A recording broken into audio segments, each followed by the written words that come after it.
Hello beautiful soul! Welcome back to my channel. This is my channel from Japan, Kawan Pisces. This reading is for you. Tingnan natin na iyong April 18 to 20, April 8, 12. April 12 to 18, 2026. Maraming salamat muna sa mga subscriber, new subscriber, cross-watcher, at sa mga bagong pasok dyan. Welcome na welcome kayo sa bahay ni Ate Aimee. Salamat din sa nakataba ng puso ninyong mga comments at sa mga nagpa-personal reading. Marami pong salamat. Kung gusto nyo na energy nyo lang talaga, ang gusto nyo makuha natin, all the details is in description below. Pakicheck na lang. General reading tayo, kunin mo lang sa'yo at itapon ang hindi naman talaga sa'yo. Maaring vice versa. Energy mo, energy ng person mo, energy na malapit sa puso mo. Nangyayari, or mangyayari pala. Use your own intuition, lawakan nyo inyong isipan. Ano man ang gender mo, ano man ang edad mo, wala sa baraha. Ang kapalaran ng tao, kayo pa rin ang makapagpapabago nito. Gawin yung guide, yung mga warning, hindi yung negative warning yun, para magkaroon din kayo ng idea, awareness, action, change of action, decision, pwedeng maiwasan at iba pa. Meron tayong Aries, Libra, Pisces, Gemini, and Cancer. Okay. There's a growth, sa iba sa inyo. Nagkakaroon ng mga feeling emotions in some aspect of your life. Pwedeng related siya sa family mo or sa karelasyon mo, no? Sa mga connected sa iyo. Nandito na yung point na may mga worrying or doubt situation sa iba sa inyo. Pwede rin kasi sa sa relationship. O kaya when it comes to a family, ganyan. Sa iba sa inyo, nahando yung point na yon. And then, pero iba sa inyo magkakaroon ng maybe ikaw or maybe someone, they put boundaries pagdating sa'yo. Pwedeng rin kasi ikaw to, or pwede rin kasi ito is you need, no? Kasi bakit ko sinabi na yun? Kasi there's an enemies din ako na nakikita pagdating sa iyo, Pisces. Kaya you need to put boundaries. Putting a guard is the best ang nakikita ko sa iyo. Alam ko naman na marami sa inyo na gano'n. Ang nakikita ko sa iyo dito. And then, maaaring iba sa inyo nasa bahay lang kayo.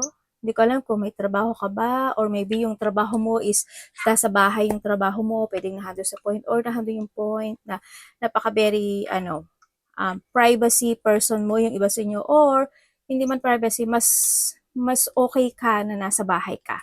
Parang mas you feel safe, you feel warm when it comes together, when it comes to yourself, o kaya sa family mo, pwedeng nahandoon sa point na iyon, or sa karelasyon mo.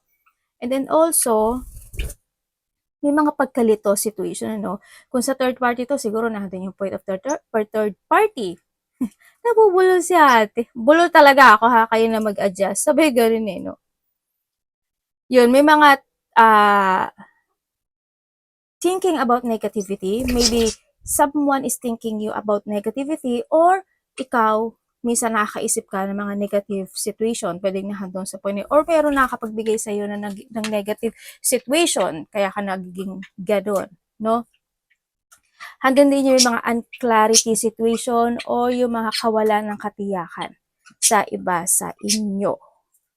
Magkakaroon ka ng questioning sa isang lalaki, no? Maybe questioning, quarrel. Pwedeng nahandun sa point, or a person who's connected sa iyo.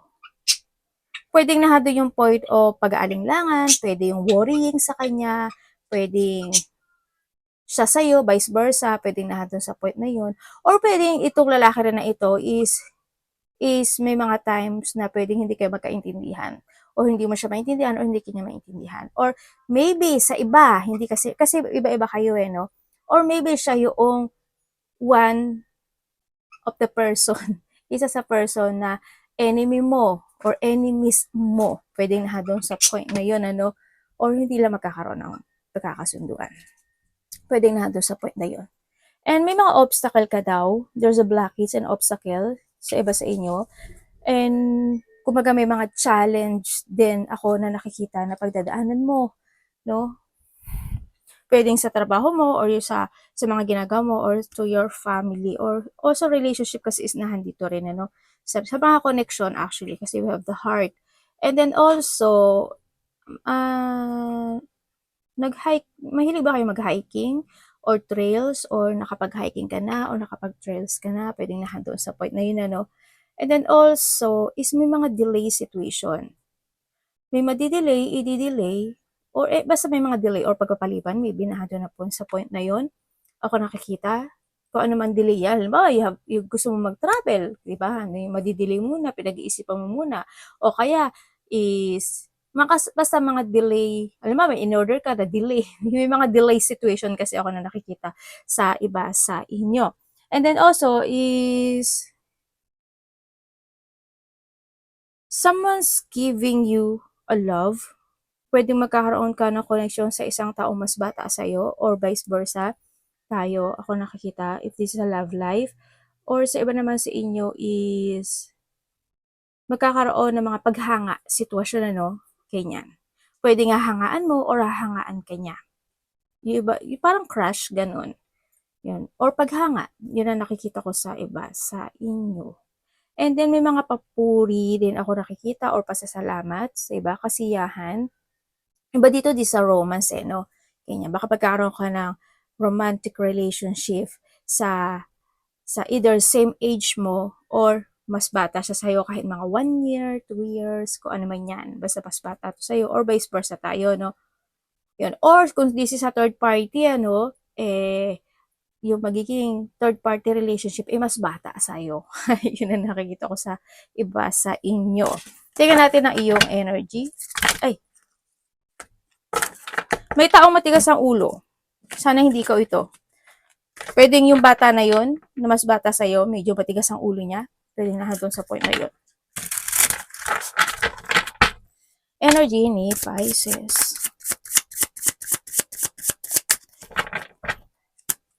Parang may tao na hihingi sa'yo ng comfort. May tao na hihingi sa'yo ng comfort. Or hingi ng tulong, parang ganun. Or hihingi ng advice, maybe. Basta related to, ganun din naman, di ba? Advice, tulong, comfort yun, di ba? Yun.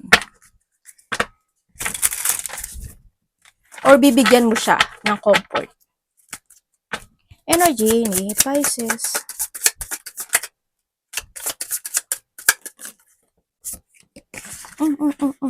Alam mo, ang dulas nitong, bakit kaya ang dulas nitong card nito? First time ako nakaano ng madulas ang card.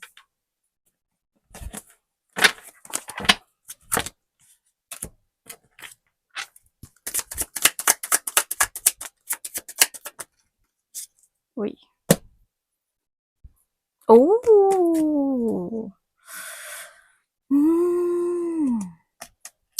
Energy mo, Pisces. OMG, bakit yan?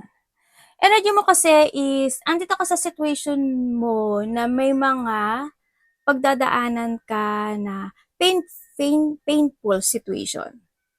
Yun ang nakikita ko dito. Pwedeng big problem, big stress, o kaya is disappointment, pwedeng nandun sa point na yun, or may mga depression or stress, kanya kalungkutan, may mga unexpected kasi ako na nakikita pagdating sa iyo. Ganyan, halo-halo, pwedeng halo-halo yung naiisip mo, halo-halo yung pakiramdam mo na hindi maganda, ganyan, pwedeng, ano ba yun? Pwedeng may mga nananakit sa katawan mo, ubo, sipon, lagnat, ano pa ba, throat, masakit yung lalamunan mo, o kung ano man yung nananakit sa'yo, ganyan, no? Pwedeng nahandun sa point na yon ang iyong energy. Kaya ang nakikita ko sa'yo dito is, sa iba rin dito, pwedeng may mga iniisip ka na mga problema, malaking problema, importanteng problema, o kaya magkakaroon ka ng mga pag-iisip. It is more on thinking.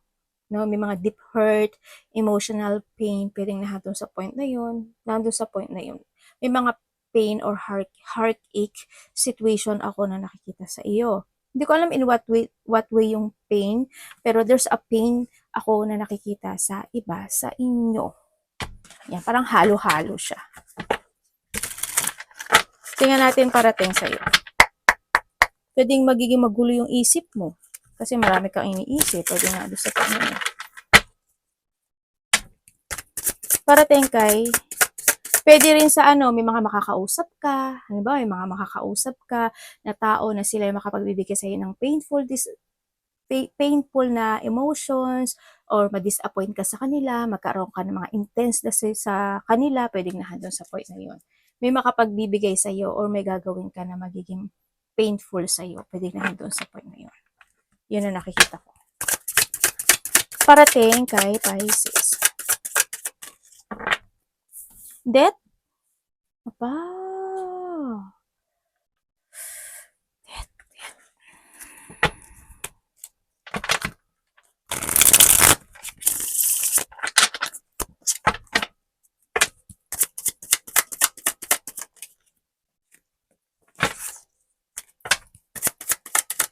Parating po sa kanya.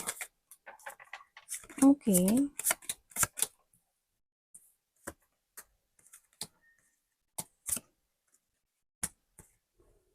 Okay. Parating sa iyo, parang may hinihintay ka na umiiksi yung pasensya mo. Parang nandun sa point na yon. Yung parang naiinip ka, ganyan. May mga pagkainip situation, parang natatagalan ka, ganyan. Yun ang nakikita ko sa iyo dito. And then also, parating din sa iyo is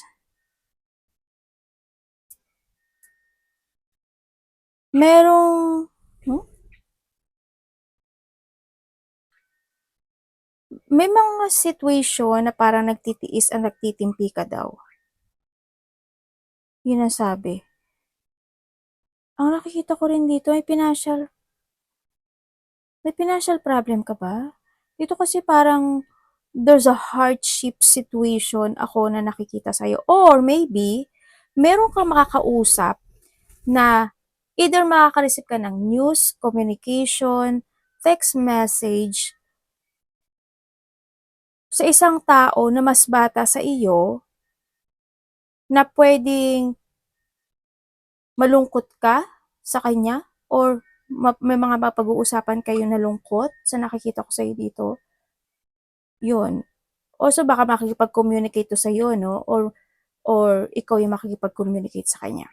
Pwede nagkaroon na kayo ng discussion dito in the past. Pwede rin sa iba sa inyo, is this sa, ano na to, kilala mo na talaga siya. Yun ang nakikita ko dito. Also, someone's blocking, no? Maybe you block this person, or maybe you block person, or block ka niya, hindi ko alam kung sino yun, or may mga, ano tawag dito? Napablanko si ate. May mga pag-i-ignore situation, ano, yun ang nakikita ko dito. Sa iba naman sa inyo, pwede rin may mga ini-ignore ka na situation. Pwede na doon sa point na yun. Andito rin yung point na may unfinished business ka eh. May unfinished business ka na nagkakaroon ka ng dissatisfaction dito. Tapos meron ka daw gagawin or may ginagawa ka na on and off with a lack of action. Parang nahandos gagawin, hindi gagawin, gagawin, hindi gagawin. Parang may ganun sitwasyon. Ako nakikita sa iyo. And then also, halimbawa, ano yung gagawin? Halimbawa, example ko lang ha, halimbawa, nag-exercise ka, nag-yoga ka, o any activity.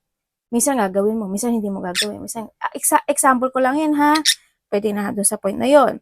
Or you have ka talaga na may unfinished business ka na sometimes mo lang siya nagagawa at hindi nagpo-pursue or natutuloy-tuloy. May ganun. Ako nakikita sa iyo. May mga sitwasyon daw na medyo nahihirapan ka na desisyonan. Ako nakikita. Parang may mga iniisip ka tapos nahihirapan ka na desisyonan ito. Halimbawa, may meron ka naiisip na gusto mo i-pursue pero hindi mo ma-pursue. Pwedeng na doon sa point na yon. Ganyan, pwede rin na din yung point na natatakot ka, kinakabahan ka, what if, yung mga ganong sitwasyon, or nandun yung point na meron ka mga bagay na parang tinitimbang, parang nandun sa point na yun. Sa iba naman sa inyo is nandun yung point na makukot in a middle situation ka raw. Pwede mapapagitnaan ka ng isang sitwasyon. Yun ang sabi. Yun ang nakikita ko dito, May delay nga sa'yo. May delay. Tsaka ang sinasabi dito, may mga papers and documents din ako nakikita sa'yo.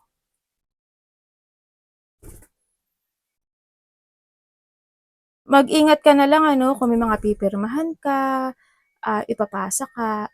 Pag-isipan mo talagang maigi ang nakikita ko dito, o may mga kailangan kang asikasuhin when it comes to papers and documents, pero pag-isipan mo siya maigi kasi pwede siya is hindi maging maganda yung outcome pag hindi mo pinag-isipang maigi yun, or hindi mo naasikaso. Yun ang sinasabi rin dito sa iba sa inyo. Yun.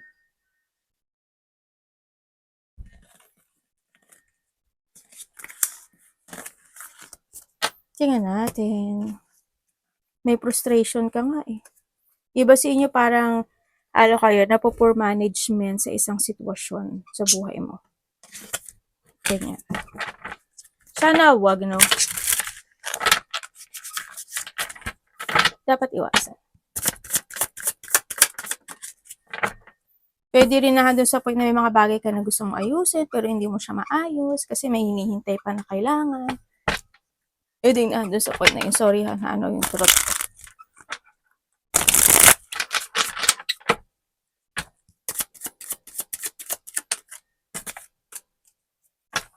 Ay, ang galing 555. 55 lang pala. Hindi kasi parang nandito yung 5 na isa. Ay, 7 pala yun.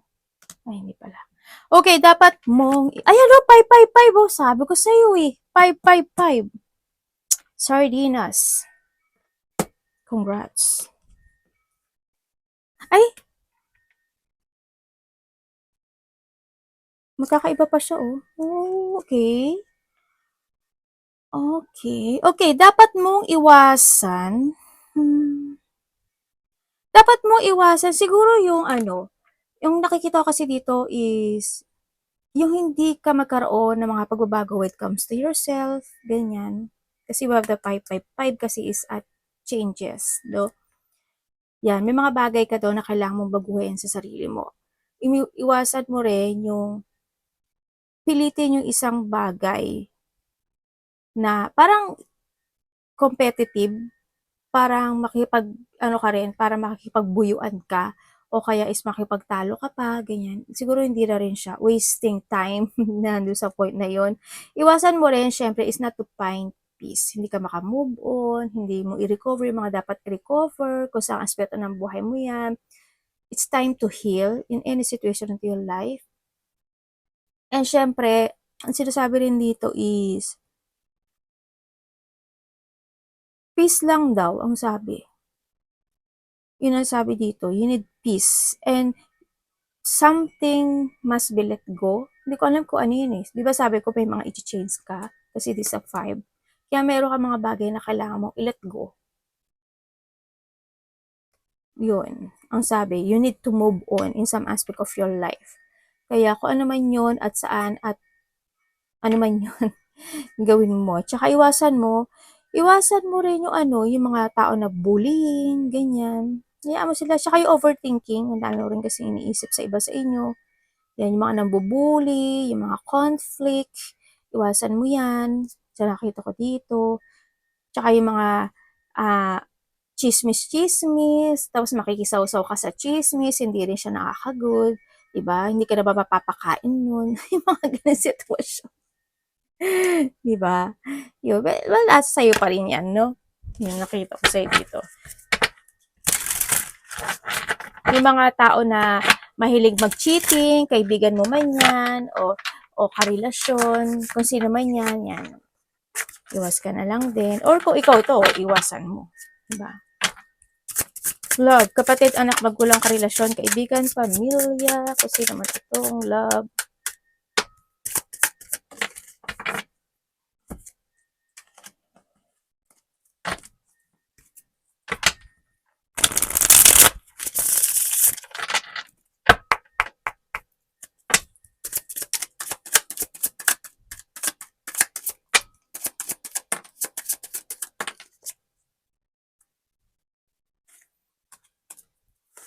Okay, when it comes to a love. Kung single ka,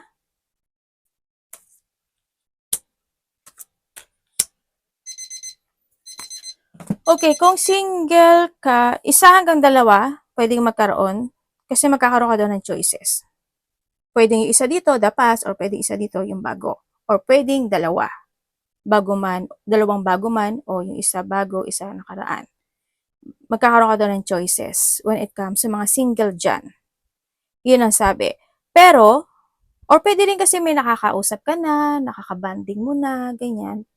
Ang sabi kasi dito is, darating yung time na may pagdadaanan kang frustration sa kanya or may sasabihin sa sa'yo na kalungkutan na may frustration. Yun ang sabi. Naku ha, kung about sa ano yan, basta mag-ingat kayo. Kung about sa pera yan, hindi yung responsibility yon. Basta titingin kayo palagi sa red flag. Okay? Kung kayo is nagkahiwalay na nito, yes, nagkaroon na ng paghihiwalay sa iba sa inyo, ang nakita ko kasi dito, nagkaroon ng paggagamit pagdating sa connection sa iba sa inyo. Hindi, or maybe handun yung point na hindi talaga siya naging ganun katatag, no? Sa nakikita ko to. Pero handun naman, nagkaroon naman kayo ng magandang connection kahit pa paano. Yun nga lang, dumating yung point na nagkaroon ng betrayal, nagkaroon ng pagsisinungaling. But yung isa sa inyo kasi, nagput talaga ng effort at ibinigay yung lahat or yung hiling or inayunan yung karelasyon. Pero alam mo yung point na nagtiis at nagpatawad at naging patient pa yung isa sa inyo kahit na nagkakaroon ng lamat sa relasyon, nagtiis pa siya noon. Nag-forgive pa siya na nag-forgive at naging understanding. Pero dumating talaga yung point talaga na nag-ibang landas na rin ang bawat isa. No, nagkaroon ng kanya-kanyang direksyon sa buhay. Maaring na dun sa point sa iba sa inyo is hindi na kayo nag-uusap or bilak mo siya, bilak ka niya, pwedeng nandun na sa point na yun, ano. Pero ang nakikita ko kasi dito is,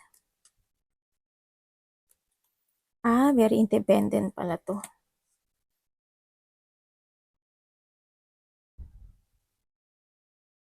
Ay ano siya 'no, parang hindi siya yung alam mo yung relasyon na 'to, yung mga nagkahiwalay dito, hindi kasi ito ano, either ikaw or siya, hindi siya napapakali sa iisang karelasyon.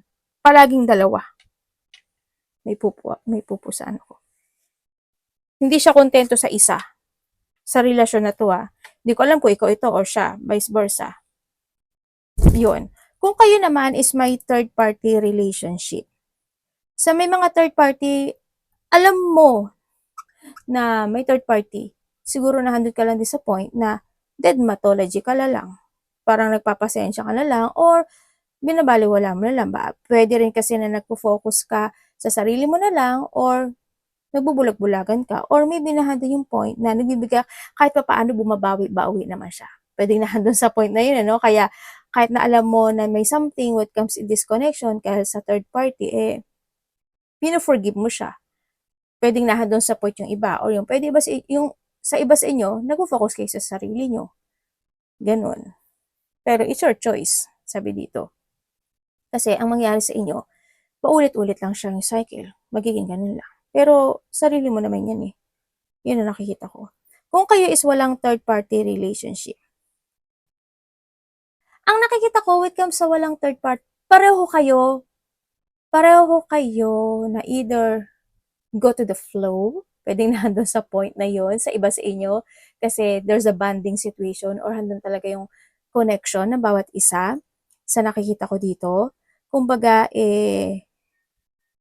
kung saan kayo dali ng sitwasyon, parang nandun sa point. Kung kami talaga, kung hindi.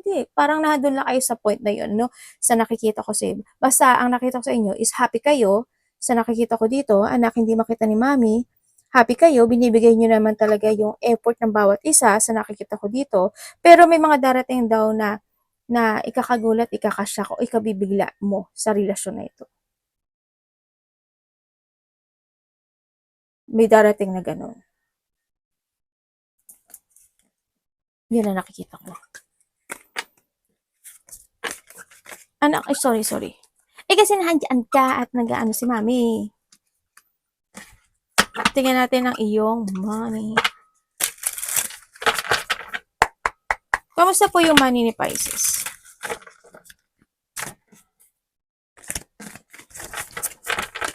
Ay, ano ba yan? Money ni Pisces.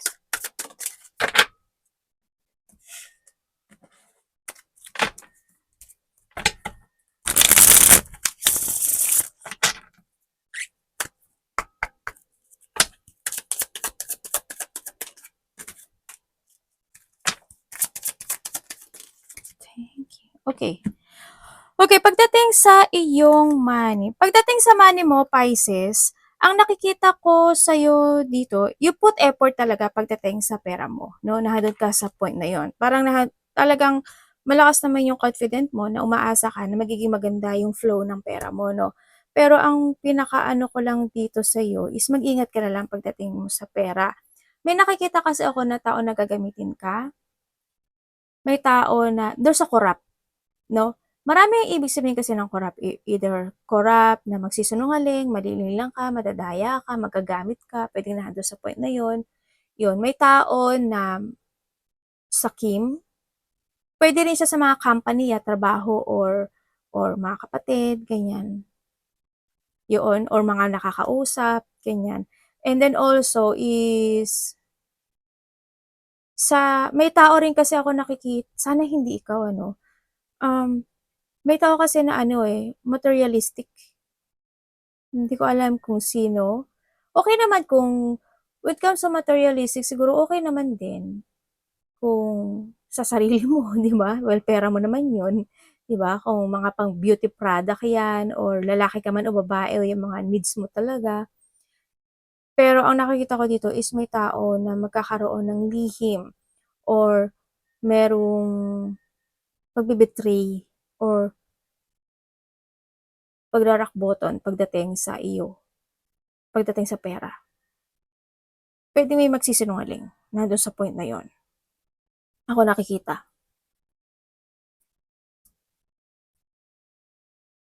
May tao na magiging unfaithful, ganyan, ako nakikita. And then also, yun na nakikita ko kasi dito eh. Sana maiwasan, bago mo pa mapagsisihan yung situation. Kung nangyari na ito, mas good na you learn from the past kasi pwedeng maulit siya muli. 'Di ba? Ganun naman ang buhay, 'di ba? Pwedeng may mga time mauulit talaga siya. Kaya ngayon matuto ka na. Kasi magkakaroon ka ng pag-a-isolate, ganyan. Sa nakikita ko sa'yo dito. Pwedeng may